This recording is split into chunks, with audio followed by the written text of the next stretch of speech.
हम किशोरी झा अहाँ सब गोटा के नमस्कार करै छी और अपन चैनल किशोरी झा मैथिल पर स्वागत करै छी। आइ हम चौड़चन के बारे में बताबऽ जा रहल छी जे ओहिमे कोना की होइ छै। ओना तऽ सब गोटा जानिते छथिन, लेकिन तैयो बाहर रहै छथिन लोक सब तऽ आइ काल्हि दिक्कत छै, तऽ जरूर सुनबै। सुनू।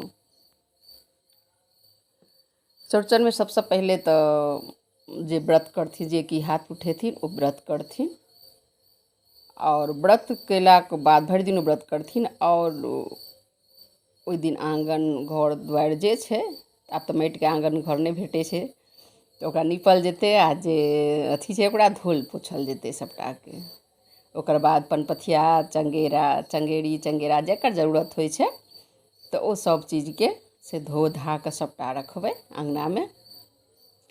और ओहिमे बनै छै की सब, तऽ ओहिमे बनै छै अहाँके टिकड़ी बनत, पिरुकिया बनत, चीनी पूड़ी बनत, सादा पूड़ी बनत, मलपुआ बनत और मरड़के लेल से कते ठुमा मलपुए खीर बनै छै, खीरके झाँपल जाइ छै, तऽ ओहिके लेल कते ठुमा अहाँके मलपुआ से झाँपल जाइ छै और कते ठुमा दलिपूड़ी से झाँपल जाइ छै। जिनका ओहिठाम जे जेना होइ छै से ओ सब चीज बनि कऽ पहिले तैयार हेतै। ओकर बाद की हेतै तऽ जे व्रत करथिन वएह टा छानि सकै छथि ओकरा, बिना व्रत खा कऽ नहि। हाँ, खाना जे खेने छथिन ओ नहा धो कऽ खा कऽ अपन बनेथिन, ओ बना सकै छथिन टिकड़ी पिरुकिया, लेकिन छनथिन वएह जे व्रत भरि दिन केने छथिन। ओकर बाद साँझके बेर भऽ गेल और तहन फेर अरिपन हैत और ओहिमे चाही 5 रंगके फल कमसँ कम, और ई मिठाई चाही 5 रंगके। ओकर बाद सुपारी चाही, पान चाही, हर डाली में ओ पड़तै। और दही सेहो, किया तऽ चाँद भगवानके पूजा होइ छनि, हुनकर बहुत प्रिय छनि दही, तऽ दही सेहो पौरल जाइ छै ओहि दिन। नव बर्तनमे दही पौरल जाइ छै भोरमे, तऽ सबसँ पहिले दहिए पौराइ छै। ओकर बाद किछु बनै छै जमऽ दुआरे, तकर बाद ई सब चीज बननाइ स्टार्ट होइ छै। ओकर बाद साँझ बनि गेल सब चीज तऽ साँझमे आउ। साँझमे ओ अरिपन पड़ै छै। अरिपन जतेक डाली अछि अहाँके ओतेक अहाँ अरिपन दियौ साइडसँ, दुनू साइडसँ। और बीचमे जे होइ छै तऽ चाँदके सेहो बनै छनि, चाँद बनै छथिन, हुनके पूजा होइ छनि ओहि दिन। चाँद बनलखिन, ओकर बाद कलश बनै छै, ओकर बाद मरड़ जे राखल जेतै ताहि लेल अहाँ अपन अरिपन दऽ दियौ। आ चारू साइड जे देबै से दुनू साइड जे देबै ओ गोल गोल होइ छै अरिपन, बीचमे दहीके लेल लोक दऽ दै छै आगाँमे। और आगाँमे ई सब भऽ गेल, तकर नीचाँमे जाकऽ हुनकर अरिपन हेतनि, चाँद भगवानके कलश हेतनि, पूजा हेतनि। और ओहि दिन भेँटके फूल बड्ड जरूरी छै। और फूल जे अइ से छै, लेकिन भेँटके फूल चाही, कमलके फूल जकरा कहै छी हमसब, ओ ओहि दिन चाही। ओ पातोसँ पूजा होइ छनि हुनकर, ओहि पातपर पूजा हेतनि चाँद भगवानके। भेँटके पात, भेँटके फूल, भेँटके माला जतेक चढ़ा सकिन ओहि दिन, ओकर बहुत महत्व छै ओहि दिन।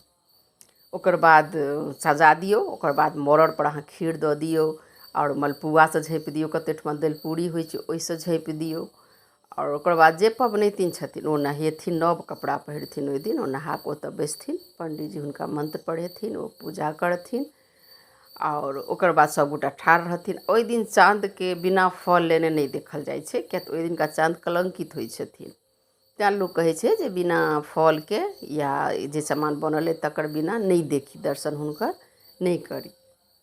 ओकर बाद ओ पूजा भऽ गेलै, तकर बाद ओ हाथ उठेथिन, वएह चाँदके सब चीज जतेक चीज सब अर्पित करथिन, हुनका भोग लगेथिन सब चीजके।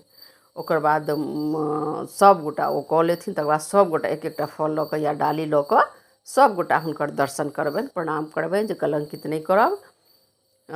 सबके बाले बच्चे सबके ओरिया कऽ राखब, सहीसँ राखब, सद्बुद्धि देबै।